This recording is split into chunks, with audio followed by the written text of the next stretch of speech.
నిన్ను నడిపిస్తున్నది నీ నాలుక. నీ మాటలు విని నడుస్తున్నవారు నీ నాలుకను బట్టి. వాడు ఎలా అయితే ఒక చిన్న పరికరము చేత కంట్రోల్ చేయబడుతుందో, మన అవయవాలు ఎంత పెద్ద ఉన్నను, కనిపించేవి కనిపించనివి ఎన్నో పనిచేస్తూ ఉన్నను, వీటన్నిటిని కొలాప్ చేసేది మన హృదయంలో, మన దేహంలో ఒకటి ఉందట. దాని పేరు నాలుక. నిజంగా చూడండి, ఆ నాలుకే అన్నదమ్ములు నిలబడతాయి. ఆ నాలుకే అన్నదమ్ములు మరలా జీవితంలో ముఖం చూడకుండా చేస్తాయి చేయక. అదే నాలుక తండ్రి కొడుకుల మధ్య చిచ్చు పెడుతుంది.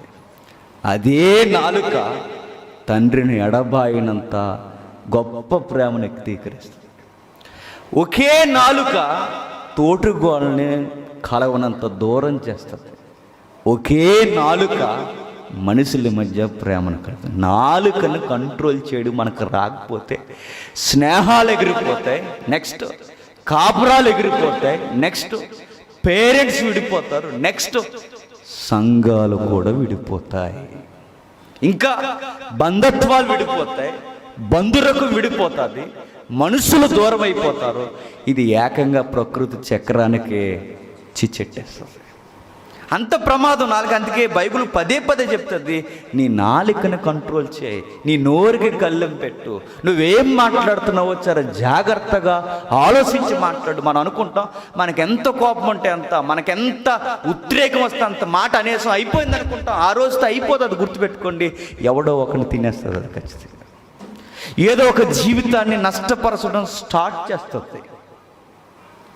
నేను చెప్తున్నాను, మాట్లాడడం చాలా ఈజీ, అయిపోయిన మాటలు వెనక్కి తీసుకోవడం చాలా కష్టం. ఎన్ని చెప్పండి, ఆ వ్యక్తి అంటాడు, ఆ రోజు నువ్వు నన్ను ఇలా అన్నావు అంటాడు. గుర్తెట్టేసుకుంటారా? నాకు కూడా చాలా గుర్తుంటున్నాయి ఈ మధ్య. గుర్తుపెట్టుకుంటాం ఖచ్చితంగా. ఆ రోజు నువ్వు ఇలా అన్నావు, ఆ రోజు నన్ను ఈ మాట అన్నావు, ఆ రోజు నా లేని ఈ మాటలు నా మీద పలికావు, ఈ మాట ఈరోజు నువ్వు వచ్చి నన్ను భోజనానికి పిలిచినా, ఈరోజు వచ్చి నన్ను కౌగిలి చేసుకున్నా, నన్ను ఎంత పలకరించినా నువ్వు అన్న మాట నాకు గుర్తుండిపోయింది.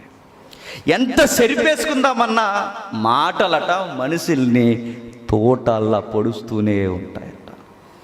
అంటే ఎంత టెన్షన్ కాకపోతే యాకోబు గారు సీరియస్గా ఒక అధ్యాయం కేటాయించి ప్రీచర్స్ని అందరినీ ఒక అధ్యాయం ట్యాగ్ లైన్గా ఇచ్చి, ఒరే బాబు మీరు మాట్లాడుతున్నప్పుడు జాగ్రత్త, ఏవి పడితే అవి మాట్లాడకండి.